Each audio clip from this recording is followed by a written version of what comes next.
నమస్కారం సుఖీభావ్కు స్వాగతం. ఈ రోజు సుఖీభావ్లో హెపటైటిస్ బి ఎందుకు ప్రమాదకరం, కాలేయ జబ్బుకి షుగర్ మందుతో వైద్యం, కణితుల్ని ఖతం చేసే కార్టిసెల్ థెరపీ, ఇంకా health tip. Hepatitis B hepatitis ఇన్ఫెక్షన్లలో అత్యంత ప్రమాదకరమైంది ఇదే. నిర్లక్ష్యం చేస్తే కాలేయాన్ని పూర్తిగా దెబ్బతీసి ప్రాణాపాయ పరిస్థితిని తెచ్చిపెడుతుంది.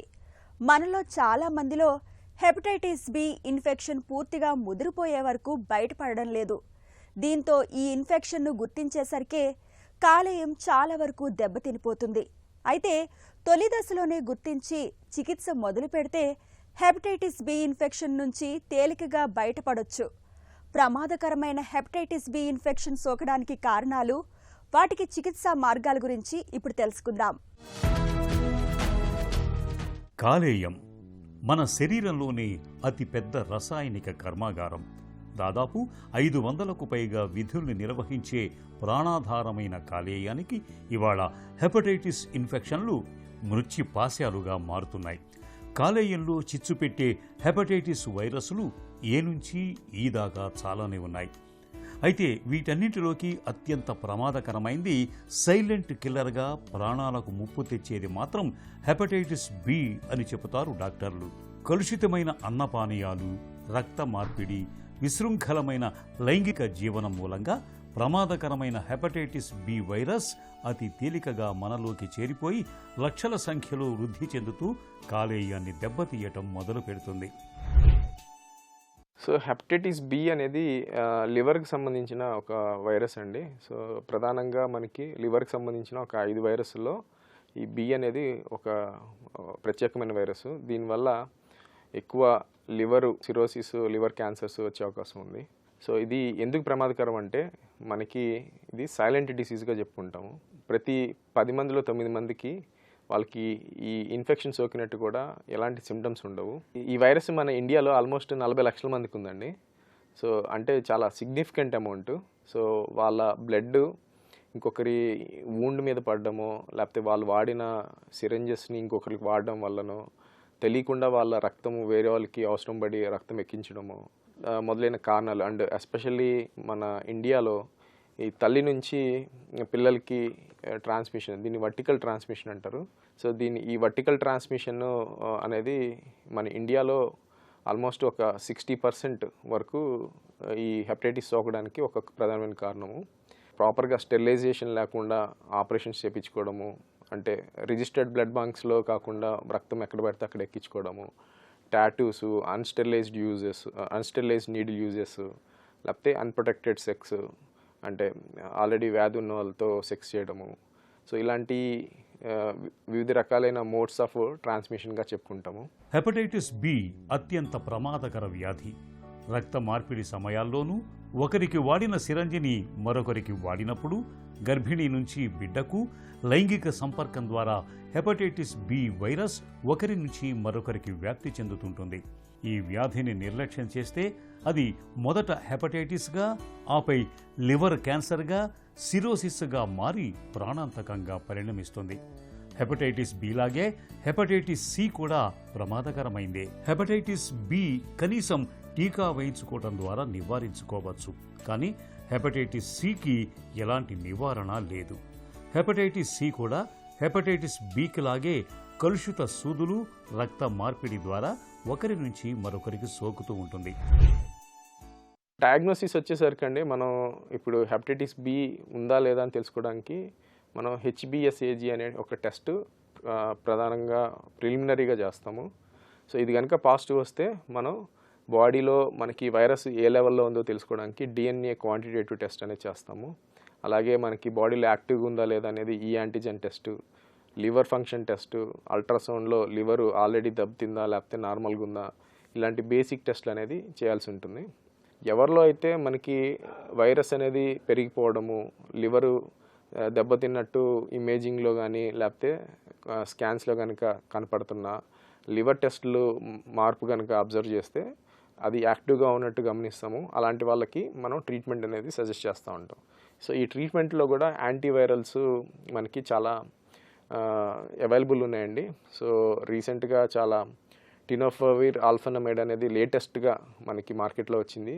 దీని ప్రత్యేకత ఏంటంటే దీనికి ఈ వైరస్ రెసిస్టెన్స్ అనేది ఫామ్ అవ్వడం చాలా తక్కువ, సైడ్ ఎఫెక్ట్స్ తక్కువ, ఎక్కువ కాలం వాడినా కూడా మనకి ప్రాబ్లం ఉండదు. ఈ ట్యాబ్లెట్లు వాడడం వల్ల మనం వైరస్ని కంట్రోల్ చేయగలుగుతాము అండ్ లివర్ దెబ్బతినకుండా, లివర్లో గడ్డలు రాకుండా కూడా కాపాడగలుగుతాం.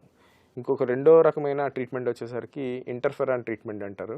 ఇది మన ఇమ్యూన్ సిస్టమ్ని యాక్టివేట్ చేసి ఈ వైరస్ని ఎలిమినేట్ చేయడంలో హెల్ప్ చేస్తుంది. సో దీనికి వచ్చేసరికి ఇది ఇంజెక్షన్ ఫాము, కాకపోతే నిర్దిష్టమైన డ్యూరేషన్ ఇవ్వాల్సి ఉంటుంది. కాస్ట్ పరంగా అందరికీ ఇది సూట్ అవ్వకపోవచ్చు. సో మనం పేషెంట్ని బట్టి ఎలాంటి ట్రీట్మెంట్ వాళ్ళకి అవసరము, ట్యాబ్లెట్లు సరిపోతాయా లేకపోతే ఇంజెక్షన్స్ వాడాలనేది మేము డిసైడ్ చేస్తాము. బొప్రినోవిర్ అని కొత్త మెడికేషన్ ఒకటి మార్కెట్లో రాబోతుంది. సో దీని అడ్వాంటేజ్ ఏంటంటే ఇది ఒక 6 నెలలు కనుక మనం నిర్దిష్టంగా ఇవ్వగలిగితే క్యూర్ రేట్ అనేది మనం 10 నుంచి 50% వరకు రీచ్ అవ్వగలుగుతాం. హెపటైటిస్ బి వైరస్ మనలోకి చేరిన తర్వాత మొదటి దశలో కామెర్లు కనిపిస్తాయి.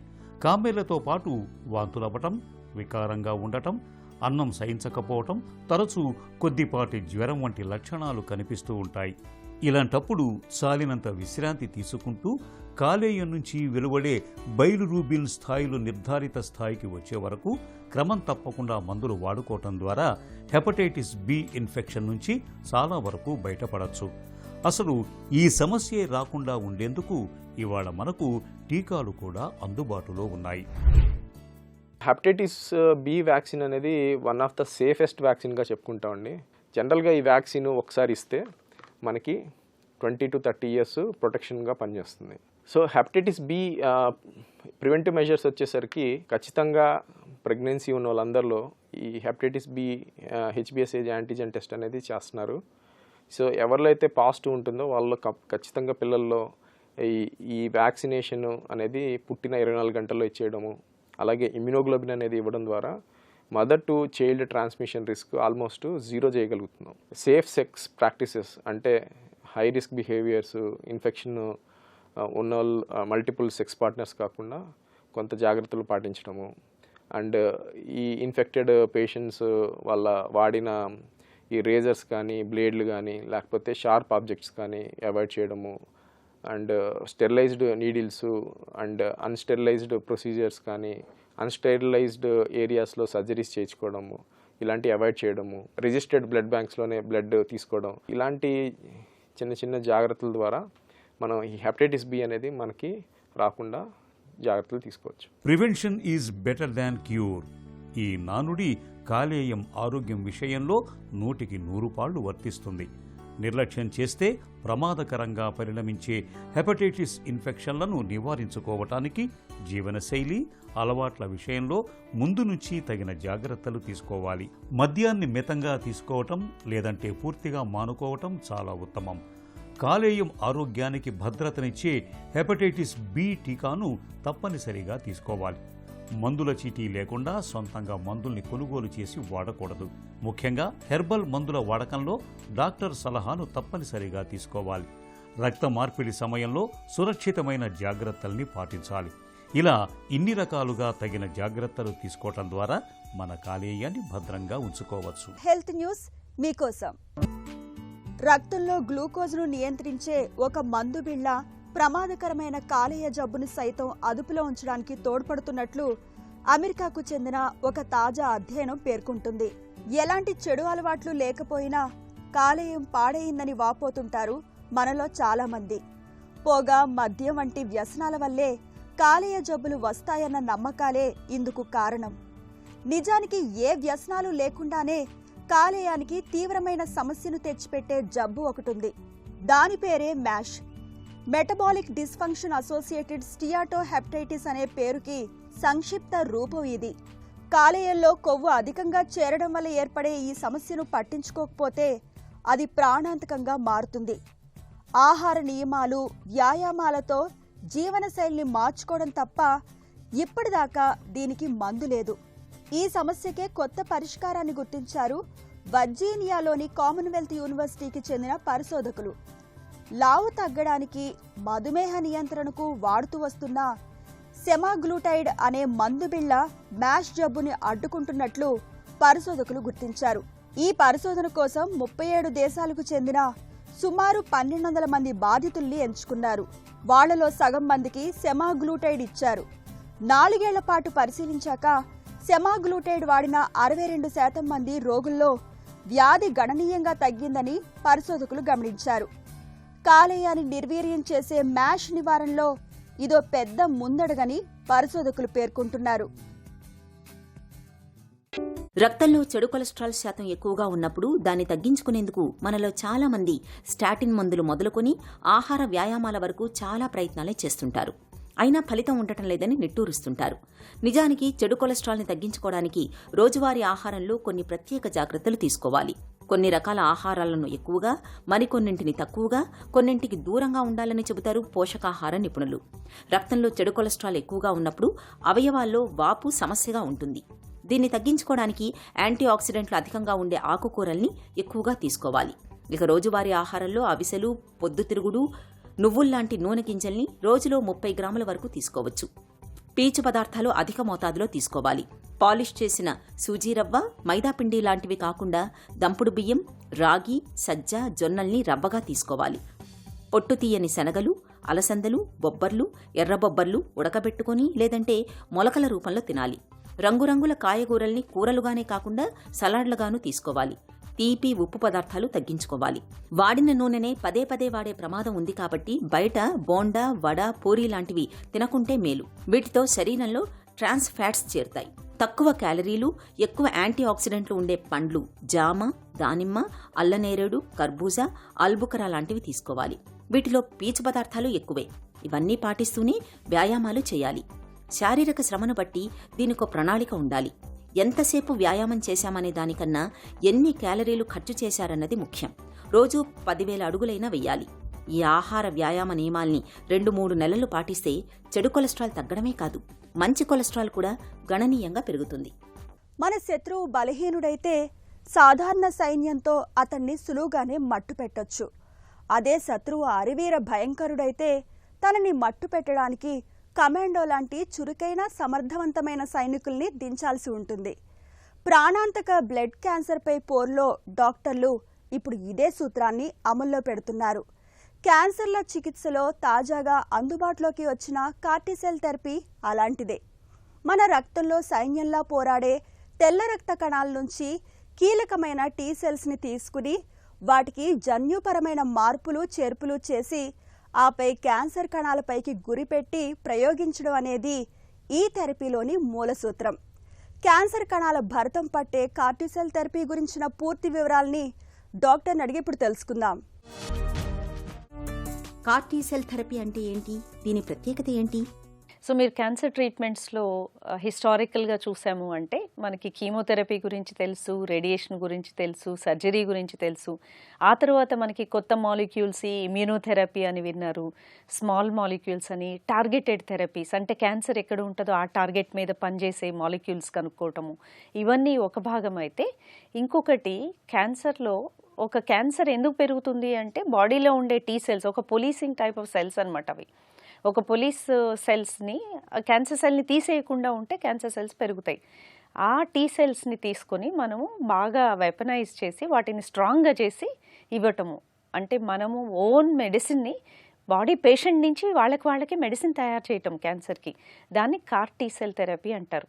అంటే దీన్ని chimeric antigen receptor T cell therapy, కొంతమంది కార్ట్ ట్రీట్మెంట్ అని ఈ విధంగా మాట్లాడుతుంటారు. ఇది ముఖ్యంగా 3 రకాల క్యాన్సర్స్కి ఇప్పుడు అవైలబుల్ ఉందండి. దాంట్లో main is diffuse large B cell lymphoma, లింఫోమాస్లో ఒకటి, రెండవది బీ ల్యూకీమియాస్లో, మూడవది మల్టిపుల్ మయోలోమాలో. ఫస్ట్ 2 కారణాలు ల్యూకీమియా అండ్ లింఫోమా మనకి ఆథరైజ్ అయిపోయినాయి, మనము కమర్షియల్గా కొనుక్కోవచ్చు మెడిసిన్ లాగా. అది ఎలా తయారు చేస్తారు అంటే బాడీలో ఒక పేషెంట్కి అవసరం అయింది అంటే ఆ పేషెంట్ బ్లడ్ తీసుకొని ఈ టీ సెల్ థెరపీని, ఈ కార్ టీ సెల్స్ని తయారు చేస్తారు ల్యాబ్లో. వాళ్ళ క్యాన్సర్ సెల్స్కి ఎగనెస్ట్గా బాగా పనిచేసేటట్టు ఒక 100 రెట్లు, ఒక్కొక్క సెల్ ఒక 100 రెట్లు పోటెంట్గా, it's like taking a bullet proof ఇది తీసుకొని బయలుదేరినట్టు ఆ సెల్స్ని వెపనైజ్ చేస్తారు. ఆ సెల్స్కి ఎలా ప్రోగ్రామ్ చేస్తారంటే లెబారెటరీలో క్యాన్సర్ సెల్ ఎక్కడ ఉంటుందో అక్కడికి వెళ్ళి ఫైట్ చేస్తాయి. దీన్ని ఒక పర్సనలైజ్డ్ ఇండివిజువల్ ట్రీట్మెంట్, ఏ పేషెంట్కి తయారు చేసిన మెడిసిన్ వాళ్ళకే పనిచేస్తుంది. అలాంటిది కార్టీ సెల్ థెరపీ. ఈ మల్టిపుల్ మైలోమా అనే డిసీజ్లో కూడా ఈ కార్టీ సెల్ థెరపీ ఉంది, బట్ క్లినికల్ ట్రయల్స్లో ఉంది కరెంట్గా. మేబీ ఇండియాలో ఇంకొక 8 monthsలో అది కమర్షియల్ కాబోతుంది. రిజల్ట్స్ చాలా బాగా ఉన్నాయి. ఎలాంటి క్యాన్సర్లలో కార్టీ సెల్ థెరపీని వాడుతున్నారు? ముఖ్యంగా 3 రకాల క్యాన్సర్లు ఉన్నాయండి. బి అక్యూట్ లింఫోబ్లాస్టిక్ ల్యూకీమియా, లింఫోమాలో రకరకాల లింఫోమాల్లో దీన్ని వాడతాం. కామన్గా వచ్చేసి diffuse large B cell lymphoma, DLBCL అంటాము. ఇంకొకటి ఫాలిక్యులర్ లింఫోమా అని, మంటిల్ సెల్ లింఫోమా అని, ఈ అన్నిటిలో కూడా ఈ కార్టీ సెల్ థెరపీ ఈ లింఫోమాస్లో వాడవచ్చు. అండ్ బి అక్యూట్ ల్యూకీమియాలో వాడవచ్చు. అండ్ మైలోమా, మల్టిపుల్ మైలోమాలో క్లినికల్ ట్రయల్లో ఉంది. ఇంతకుముందు చెప్పిన 2 కార్టీ సెల్ థెరపీ అన్ని పేషెంట్స్కి ఇవ్వము. వేరే మార్గాలన్నీ క్లోజ్ అయిపోయి పనిచేయలేదు అన్నప్పుడు ఈ ట్రీట్మెంట్కి వెళ్ళటం జరుగుతుంది. కార్టీ సెల్ థెరపీ విధానం ఎలా ఉంటుంది? సపోజ్ ఒక పేషెంట్ వచ్చారు, ఒక లింఫోమా పేషెంట్ని తీసుకోండి, వాళ్ళు కీమో తీసుకున్నారు, తగ్గట్లేదు, ఇంకొక కీమో ఇస్తాము, లేదు అది కూడా తగ్గట్లేదు అంటే కీమో రిఫ్రాక్టరీ, కీమో పనిచేయని వాళ్ళకి ఇంకా ఎంత పెద్ద కీమో ఇచ్చినా అది పోదు. అలాంటప్పుడు ఒక్కోసారి ట్రాన్స్ప్లాంట్ చేసినా కూడా పోదు. అలాంటి వాళ్ళకి ఈ టీ సెల్ థెరపీ చాలా మంచిగా పనిచేస్తుంది. అలాంటప్పుడు పేషెంట్ ఓకే నీకు టీ సెల్ థెరపీ ఇవ్వాలి, నెక్స్ట్ థింగ్ వాళ్ళ బాడీలో ఉన్న టీ సెల్స్ని కలెక్ట్ చేస్తాం. ఎలా కలెక్ట్ చేస్తాము అంటే ఒక డయాలసిస్ లాంటి మెషిన్కి కనెక్ట్ చేసి ఒక 100 ml ఒక ఇది కలెక్ట్ చేస్తాం. 100 ml అమౌంట్ ఆఫ్ ప్లాస్మా. దాంట్లో ఎన్ని టీ సెల్స్ ఉంటాయని కౌంట్ చేస్తాం. అది ల్యాబ్కి పంపిస్తే వాళ్ళు చెక్ చేసి ఓకే టీ సెల్స్ మంచిగా ఉన్నాయి, దెన్ దాన్ని ప్రొడక్షన్కి పంపిస్తారు. ఒక 2 వారాల తర్వాత మనకి తెలుస్తుంది టీ సెల్స్ బాగానే తయారైనాయి, క్వాలిటీ కంట్రోల్స్ అన్నీ పాస్ అయినాయి అన్నప్పుడు అప్పుడు పేషెంట్ని పిలిచి అడ్మిట్ చేసి ఒక ప్రిపరేషన్ కీమో, ఒక 3 days కీమో ఇచ్చి ఆ తర్వాత ఈ సెల్స్ని ఇన్ఫ్యూజ్ చేయటం జరుగుతుంది. అంటే మనము సెల్స్ ఆల్రెడీ ఒక బ్లడ్ బ్యాగ్లానే వస్తాయి. అది ఇచ్చేసినప్పుడు ఎందుకు ఇంత హైప్ ఉంది అంటే ఆ సెల్స్ చాలా స్ట్రాంగ్గా ఉంటాయి కాబట్టి చాలా తొందరగా క్యాన్సర్ కణాలు చంపేస్తాయి. ఆ టైంలో చాలా రియాక్షన్స్ జరుగుతాయి బాడీలో, కెమికల్ రియాక్షన్స్. దాన్ని సైటోకైన్ రిలీజ్ సిండ్రోమ్ అంటారు. అవన్నీ చాలా జాగ్రత్తగా చూడాలి కాబట్టి పేషెంట్ ఒక 2 weeks హాస్పిటల్లోనే అడ్మిట్ అవ్వాలి. ఆ 2 weeks తర్వాత ఇంకా వేరే ట్రీట్మెంట్ ఏమీ ఉండదు క్యాన్సర్ థెరపీ. ఒక 1 month తర్వాత పెట్ సిటీ చేసి చూస్తాము ఈ టీ సెల్ తర్వాత ఎంత తగ్గిపోయింది అని. Most of the patients PET scan negative అయిపోతుంది. తర్వాత 3 monthsకి చూస్తాము, తర్వాత 6 monthsకి. కొద్దిమంది పేషెంట్స్లో ఏమైనా మెయింటెనెన్స్ టాబ్లెట్లు వాడాలా అనేది ఆలోచిస్తాం. అంటే మనం కార్టీ సెల్ థెరపీ ఇచ్చే చాలా బ్యాడ్ పేషెంట్స్ కాబట్టి రెస్పాన్స్ రేట్స్ ఒక 60%.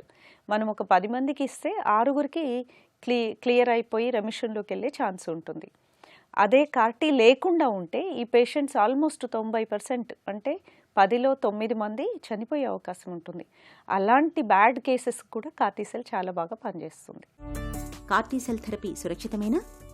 కార్టీ సెల్ థెరపీ ఇప్పుడు కొత్తగా ఈ రోజు వచ్చింది కాదు. క్లినికల్ ట్రయల్స్ అనేవి మనకి 2012 నుంచి జరుగుతూనే ఉన్నాయి. ఆల్మోస్ట్ 2019 నుంచి చాలా వేగతరమైనాయి. ఈ అమెరికాలో కొన్ని అడ్వాన్స్ కంట్రీస్లో చూస్తే 200 కంపెనీస్ కార్టీ సెల్ థెరపీ మీద రీసెర్చ్ చేసినాయి. వాటిలో మనకు ఆల్మోస్ట్ ఒక 10 CAR-T cell therapies FDA approve అయినాయి, అంటే అవి ఆథరైజ్ అయ్యి పేషెంట్స్కి ఇవ్వచ్చు అని. సో ఇది ఎన్నో సంవత్సరాల నుంచి జరుగుతుంది ఈ ట్రయల్స్లో. ఆ పేషెంట్స్ అందరూ బాగానే ఉన్నారు. ఈ జన్యుపరంగా సెల్స్ని చేంజ్ చేయటం వల్ల పేషెంట్స్లో ఏ విధమైన మార్పులు రావు అని తెలిసిపోయింది. ఇమ్మీడియట్గా ఫస్ట్ 2 weeksలో డెఫినెట్గా ఈ రియాక్షన్స్ కోసం చూసుకోవాలి కాబట్టి అడ్మిట్ చేయాలి. ఆ తర్వాత పేషెంట్స్కి ఏమైనా ఇన్ఫెక్షన్స్ వస్తాయా, క్లోజ్ మానిటరింగ్ అనేది అవసరం ఉంటుంది. బట్ మేజర్ ప్రాబ్లమ్స్ అయితే ఏమి లేవు, అందువల్లనే FDA అప్రూవల్ వచ్చింది.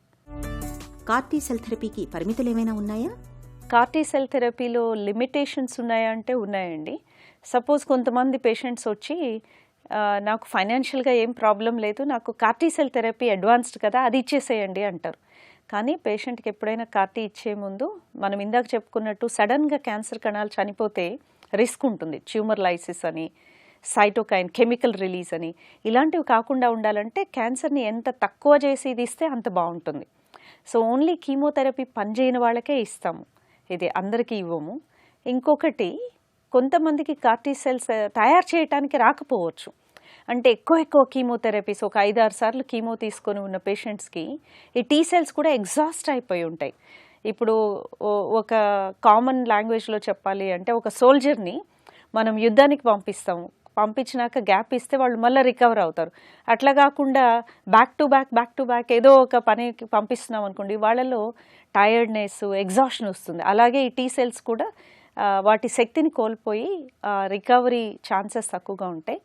అందుకని టీ సెల్స్ కలెక్ట్ చేసేటప్పుడు అట్లీస్ట్ ఒక 2-3 వీక్స్ కీమో ఇవ్వద్దు, మల్టిపుల్ కీమోస్ ఇవ్వద్దు. సో అర్లీగా డిసైడ్ చేయటము ఇవన్నీ చాలా ఇంపార్టెంట్.